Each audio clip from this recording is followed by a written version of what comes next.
there can simply be no historical confirmation of the resurrection.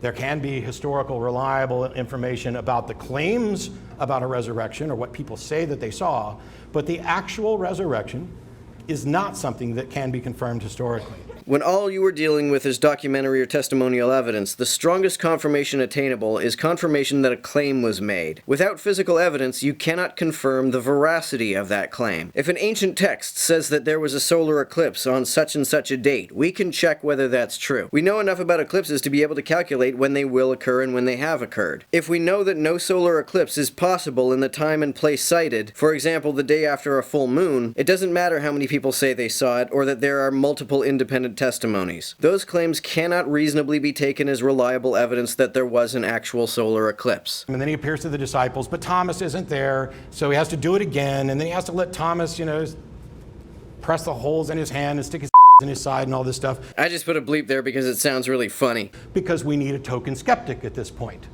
We need someone who, when people start raising doubts about this, we can say, Thomas was skeptical, and he believes now because he tested it for himself, and so you should too. It is very convenient that a skeptic is written into a story about the resurrection. In that story, Jesus says, "Because you have seen, you believe. Blessed are those who have not seen and yet believe." This seems to me to be a threat directed at skeptics. It essentially says, don't ask for evidence because if you do, you won't be blessed. At best, it sounds like a bribe. You'll get a blessing if you just believe and don't ask any embarrassing questions.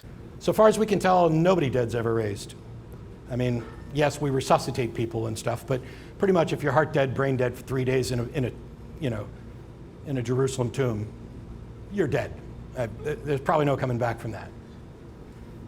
However, if it happened, what does that tell us? It doesn't tell us anything at all about how or why it happened. You can't then immediately conclude that the reason this happened, if it had happened, is because Jesus was God and God raised him. You have to make a case for that as well.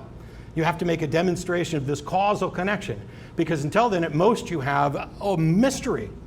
You have this incredible event that you can't explain.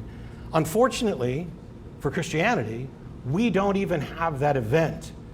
We have stories with no supporting evidence. Even if you are a theist, and even if you believe Jesus really died and really came back to life, you can't be sure that the God you believe in is responsible for this. In fact, it would be quite dangerous to infer this. If you believe in Satan, could he not raise someone from the dead? If Satan wanted to lead people into idolatry, what better way to do it than by creating a person who lived exactly the way we are told Jesus lived? How would you discern a Jesus who is genuinely Yahweh incarnate from a Jesus who says and does all of the things the Gospels tell us he did, but is really Satan in disguise?